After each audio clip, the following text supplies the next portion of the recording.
Well, hello there.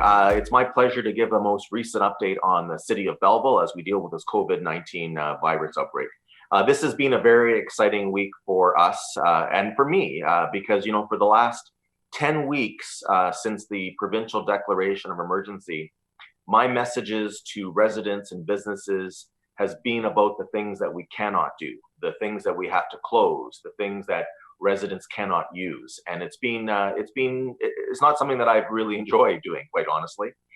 This is a better week because now we can start talking about the things that we can do and what we're able to reopen. So, I want to recognize that the provincial government has now moved us to what's called phase one, which allows retail establishments to open and public spaces, and I'll get into some of them. But it's a good move, but we have to still be careful, and that's the one thing I want to remind everybody is that we're not out of the woods yet. We've got to continue to be vigilant to try to keep the spread of COVID-19 from happening in our community, and so that we can maintain these gains that we've had over the last week. We continue to operate essential services in the City of Belleville. We continue to make sure that residents can continue to count on the services we're providing as we're now going through this process of reopening some things. Previously, we had allowed both of our boat launches, the one on Herkimer Street and the one at South George Street, to remain open. The Frink Center that's operated by the Quinte Conversation folks is still open, and people can use sidewalks and trails throughout the city. What happened this week was on Tuesday, the provincial government allowed retail establishments to open. So any of those non-essential services are able to now open. But they've also allowed us as municipalities to reopen our parks and our sports fields. For example, the track and the sports field at Marianne Sills and elsewhere in the city, it can be used as long as you follow the criteria. And those criteria are that no team activities are allowed to be done there. You can use it for exercising, but there are group limits of no more than 5 people as well in that. In addition to parks and sports fields, we've also been able to open up our off-leash dog park at East Zwick's Park. And so people can go there. Again, you cannot congregate in groups, but we know that our dogs have had a tough time and in the sense of not getting the exercise that we would like them to have. So that is opened. We were also able to open the Corby Rose Garden so that people can go there and enjoy the beauty of that place. It'll be in full bloom soon. And the fairgrounds property west of Sydney Street, that'll be open again. I know a lot of people would walk walk around the track and use that for exercise. And so those items are able to be open. I also want to remind everybody that playgrounds and playground equipment continues not to be permitted to be used.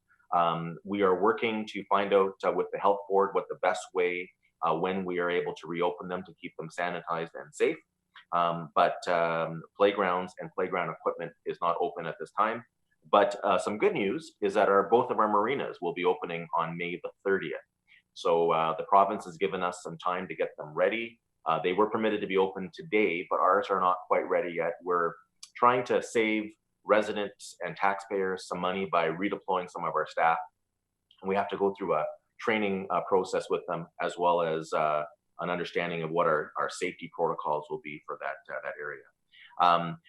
It's important to continue to practice the social distancing, regardless of whether businesses are allowed to open or we're allowed to do things. As I said earlier, we have to remember that group limits of 5 are still in effect until Premier Ford makes a change on that. And that we're not having picnics and, as I said, sports activities. It's only individual training. As I said, we're not out of the woods yet.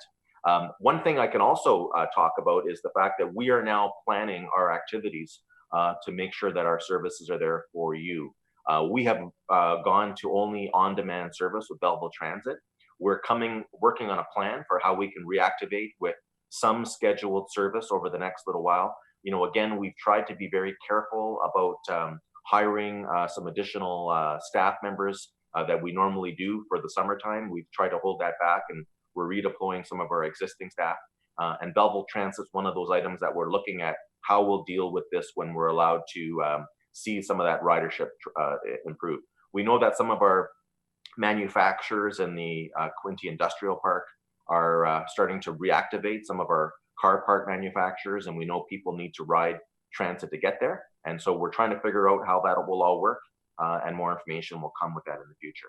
The last thing I want to talk about again is just how amazing our city has been in terms of understanding. And we're going to need a little bit more understanding going forward. You may notice that grass cutting is not quite up to where it was in the past this time of the year. And that's because we haven't hired about 2/3 of our casual summer staff, because again, we've been trying to be mindful of the impact on taxpayers and costs as we go forward. And so, I know everyone's been in this together, and we've been working together amazingly. But it's something that we should keep in mind, that we have to catch up in a variety of ways. The last thing I want to say before I sign off this week is very sad. Last week, the Snowbirds were in Belleville to pay tribute to the Belleville General Hospital, all of our frontline employees. And one of the people that was part of the Snowbirds family was a former Belleville person, Jen Casey, who used to work at Quinte Broadcasting and then went on to be the Canadian Forces Base Trenton Public Affairs officer.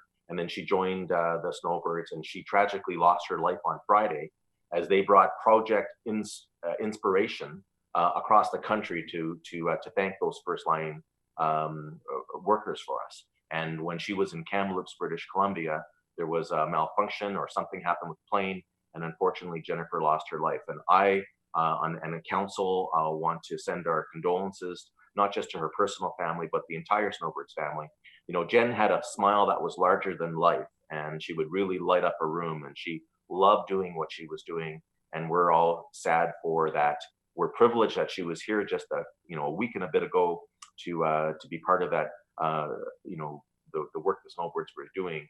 And we'll remember her. The flag at City Hall will be at half staff for the next little while to recognize the death that she's had. And we, of course, send our best wishes to their families.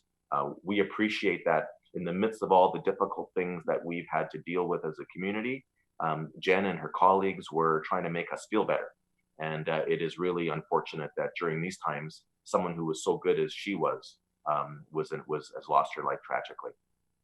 Lastly, I want to say thank you to YourTV for this opportunity to be able to communicate again with the residents of Belleville. I hope that you have felt that throughout this whole pandemic, we're doing everything we can to make sure that you're aware of what is going on.